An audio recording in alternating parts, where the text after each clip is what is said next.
नमस्कार, हमारा नाम है समरीन और आपने देखना शुरू कर दिया है खबर अनफिल्टर्ड। देखिए, हम आपको लगातार बता रहे हैं, लगातार तस्वीरें दिखा रहे हैं कि किस तरह से विधायक प्रशांत किशोर आभार यात्रा निकाल रहे हैं और अलग अलग वार्डों में जा रहे हैं, लोगों को संबोधित भी कर रहे हैं और उसके बाद क्या कुछ कह रहे हैं ये भी हम आपको लगातार दिखा रहे हैं। और आपको बता दें कि अब से कुछ देर पहले मीडिया कर्मियों ने भी प्रशांत किशोर से बातचीत की है और कई सवालों के जवाब मांगे हैं। तो क्या कुछ कहा है विधायक प्रशांत किशोर ने, सबसे पहले आप उनको सुनिए। ऊपर मत चढ़े। चलो बस बीजेपी कह रही है कि सोनिया गांधी को माफी मांगनी चाहिए, कांग्रेस को माफी मांगनी चाहिए। रुकवाया गया वंदे मातरम का। नीचे भाई, नीचे आराम से चलिए। वंदे मातरम को लेकर के माफी मांगने की बात कही जा रही है। अमित शाह कह रहे हैं सोनिया गांधी, राहुल गांधी जी को माफी मांगनी चाहिए, देश का भाई ऐसा है, बीजेपी कह रही है, बीजेपी अपने आप को दुनिया की सबसे बड़ी पार्टी कहती है और कांग्रेस इस देश की सबसे पुरानी पार्टी है। तो बीजेपी ने इल्ज़ाम लगाया है, कांग्रेस उसका जवाब देने में सक्षम है। हम लोग को उसमें क्या बोलना है? हम लोगों ने जो वीडियो देखा है उसमें वंदे मातरम पूरा गाया गया है। अब बीच में कौन रोक रहा था, नहीं रोक रहा था, वो तो सरकार को ही जानकारी होगी, उनको पता करना चाहिए। अगर सही में कांग्रेस के लोगों ने गलती की है तो अब तो बजाबता उस पर सरकार ने कानून बना दिया है। अगर आप अपमान कीजिएगा तो आप पर केस हो जाएगा। तो बयानबाजी करने के बजाय भाजपा को सोनिया गांधी पर केस करना चाहिए। कल मधुबनी गए थे सर, रोशन आनंद के परिवारजनों से अपने 10 दिनों का। रोशन आनंद जो मधुबनी में, रोशन यादव जो है, रोशन यादव वहाँ बिलाट गांव के अरेर थाना का एक लड़का है जिसको 27 मई को पुलिस ने अपेरेंटली गलत तरीके से अरेस्ट कर लिया था और थाने में उसको टॉर्चर किया गया। और बाद में 4 दिन के बाद जब लोगों को पता चला तो फिर उसको छोड़ा गया, फिर पुनः गिरफ्तार किया गया और अभी कारा में उसकी मृत्यु हुई है। उसको लेकर हम लोग परिवार वालों से मिले हैं।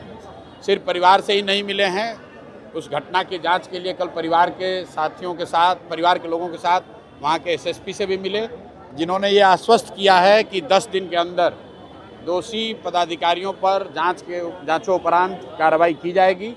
अगर नहीं होगा तो 10 दिन के बाद मैं वापस फिर से वहाँ जाऊँगा। और जो उसका दूसरा पहलू है, कारा में जो उस लड़के की मृत्यु हुई है, पोस्टमार्टम रिपोर्ट आने के साथ ही हम लोग डीएम से, चीफ सेक्रेटरी से, सबसे मिलेंगे ताकि एनएचआरसी के गाइडलाइन के हिसाब से कारा में अगर किसी की मौत होती है तो जो सजा का प्रावधान है, जो अधिकारियों पर कार्रवाई होनी चाहिए, जो परिवार को कंपनसेशन मिलना चाहिए, उसको लेकर फॉलोअप किया जा सके।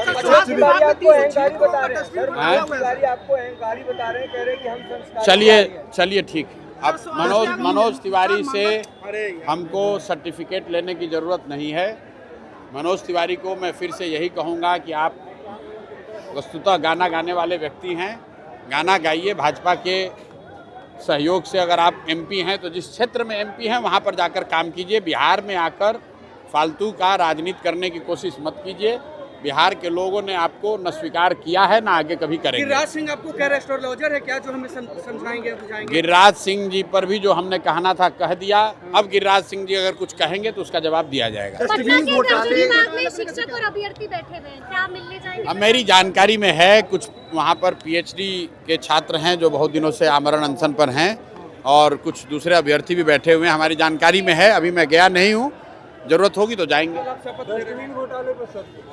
डस्टबिन घोटाले की हमको बहुत जानकारी नहीं है। जो वीडियो पर मीडिया के माध्यम से हम लोग देख रहे हैं, जिसमें ये बताया जा रहा है कि साधारण सा दिखने वाला 500 या 1000 रुपये का डस्टबिन अपेरेंटली 15,000 रुपये में खरीदा गया है। मेरे पास उस विषय से संबंधित कोई पुख्ता जानकारी नहीं है। मीडिया के माध्यम से जो बात बताई जा रही है हम लोग उसको देख रहे हैं। जब पूरी बात हमारी संज्ञान में आएगी, अगर हमको उसमें कुछ कहने की जरूरत होगी तो कहेंगे। कल शपथ लेने जा रहे हैं सर, कल शपथ लेने जा रहे हैं। भाई विधायक का शपथ है, कल जो प्रक्रिया उसको पूरा करेंगे। दिलीप जायसवाल अपने आप को ईमानदार बता रहे हैं, वो कह रहे हैं कि हमको जो एक्सपोज करेगा वो पहले ही एक्सपोज हो जाता है। अब दिलीप जायसवाल जी के चाल चरित्र चेहरा को जनता के सामने रखा गया है। दिलीप जायसवाल जी को भी मालूम है, बिहार की जनता को भी मालूम है, उससे आगे उस पर कुछ कहने की भी जरूरत नहीं है।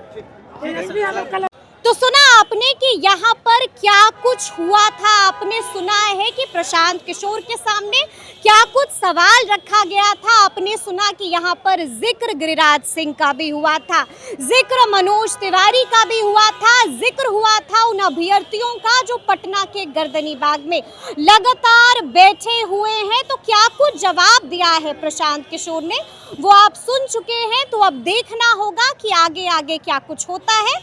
तो फिर ये पूरी वीडियो, पूरी जानकारी आपको कैसी लगी है, कमेंट करके हमें ज़रूर बताइएगा। तो ऐसे तमाम अपडेट्स के लिए बिल्कुल ऐसे ही हमारे साथ बने रहिएगा और देखते रहिएगा खबर अनफिल्टर्ड। यदि अब तक आपने हमारे चैनल को सब्सक्राइब नहीं किया है तो फिर झटपट कर लीजिएगा और फेसबुक पर भी हमें फॉलो करना हरगिज़ नहीं भूलिएगा। बहुत शुक्रिया आपका।